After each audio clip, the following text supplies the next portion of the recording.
Hello my boys, good morning. This will be the last day of my gauntlet progression because my character died at level 94. So I was aiming to reach level 95 and I will explain you why, but sadly I died. I got one shot into a blight boss. It's incredible because the build that I'm playing, it's extremely tanky, and here is the moment when it all happened. Well, I was doing a regular blighted map, yeah. No problems here, no problem asked because the build is extremely tanky, and what do you know, look here. Bam! I got one shot it out of nowhere, man. This is typical of Path of Exile, you know, you get one shot it when you least expect it. This man is just beautiful, it's a beautiful feeling. Now my boys, if you're asking me why I wanted to go for level 95, it's pretty simple. You get some prizes here. You get some guaranteed prizes for finishing the campaign. This was my first aim to finish the 10 acts, because they are hard. In my opinion, the campaign is way harder than the mapping phase, but I did it. So at level 2 you get some gloves that you can use, they look fancy on your character. And after you finish the campaign act 10, you get a mystery box, and finally I got a good reward. I got a finisher effect with purple things, and why not, it's good. First time I get something good out of these boxes. Also you get eligible for some draws, you know, tombolas. Yeah, so these are physical items, and here are microtransactions offered by GGG. So if you reach certain level breakpoints, 50, 60, 70, 80, 90, 95 was the highest for Nvidia, 50, 80. And I said, why not? Why not? I was 94 on my way to level 95, but that happened. It is what it is, no problem here. Many people stop at level 90. They don't want to push it further because it's a pain from 90 to 95. It will take you possibly more than one day, and why struggle for more? You stop at 90 and it's a good time. So this is why. Let me zoom it a little. So you get some physical items, and here you can get some digital items on your account from GGG. That's why.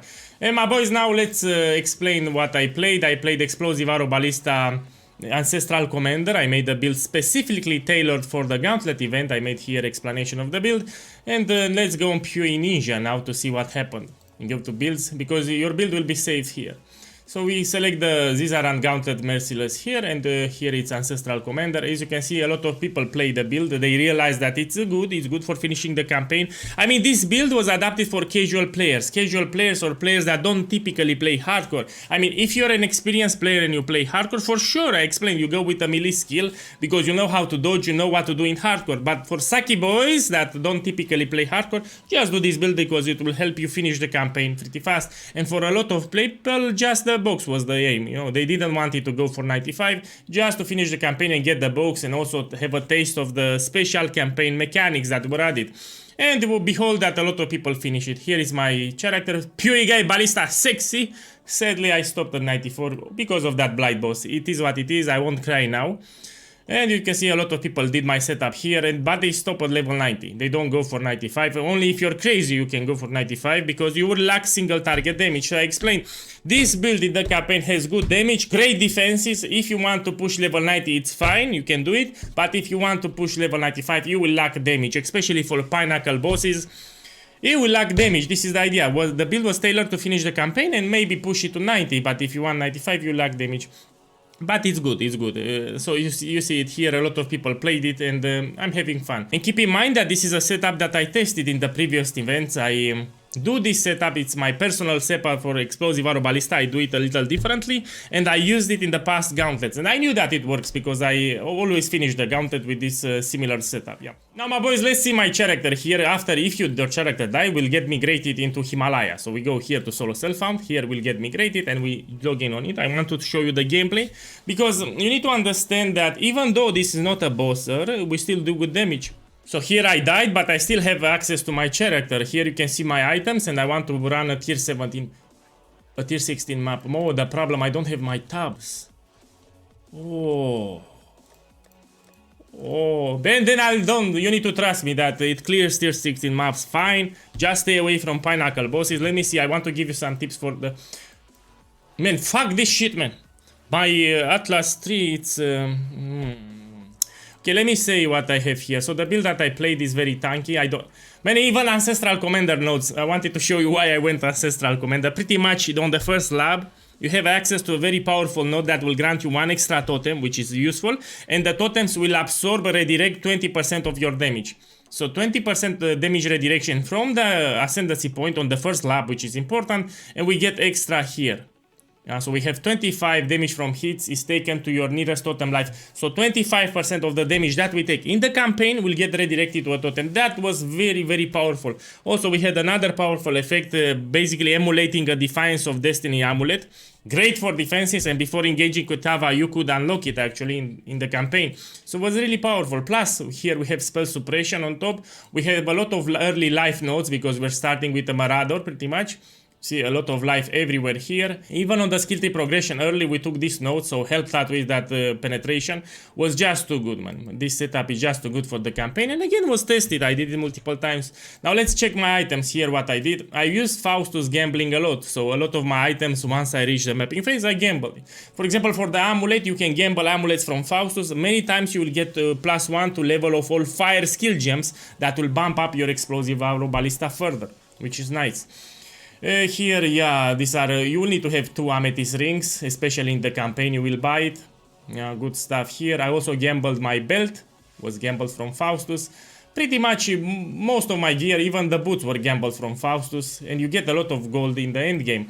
Also went with Blight, so I dropped plenty of Quill Rains, and also the 6 link also from Blight, so you just do Blight, which will also help you with the oils. You'll have a lot of oils that you can put expensive annoyance.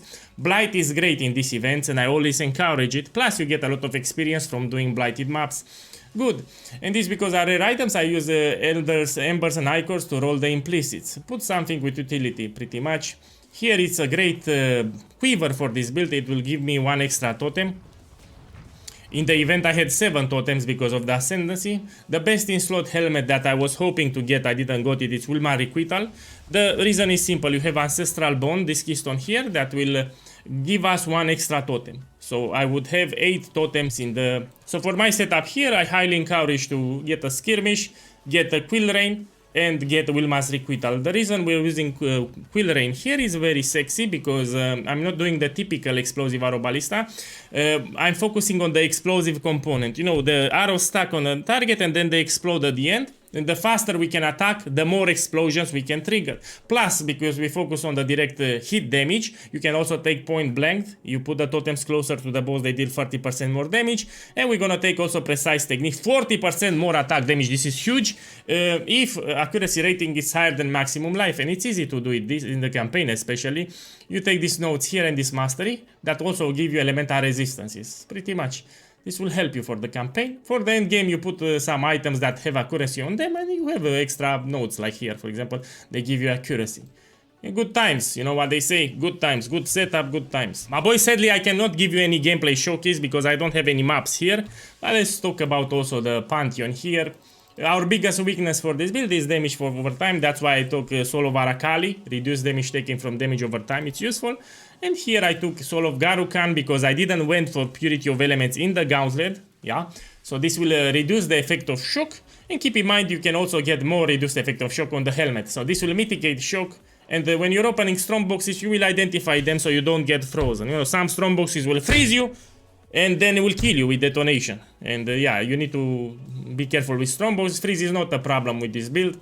Especially for the Gauntlet. Just shock was a problem, and we need to take this and this. Everything else was explained, and I need to remind you that you also had a dedicated support channel for the build here. I always do it like this, so people have all the information in one place. Yeah, you had it here even for the end game, and here a dedicated support channel for everyone. You know what's interesting? A lot of people finished the campaign with this setup, and a lot of them were casuals. So this shows that this is a casual friendly build setup. So you don't play hardcore, you suck at the game, you play casually, no problem, you still finish the campaign, and that's the purpose of this setup. Yeah, good times, good build. I'll go finish my coffee on the balcony and see you in the future. You know, like back in the future. Good luck.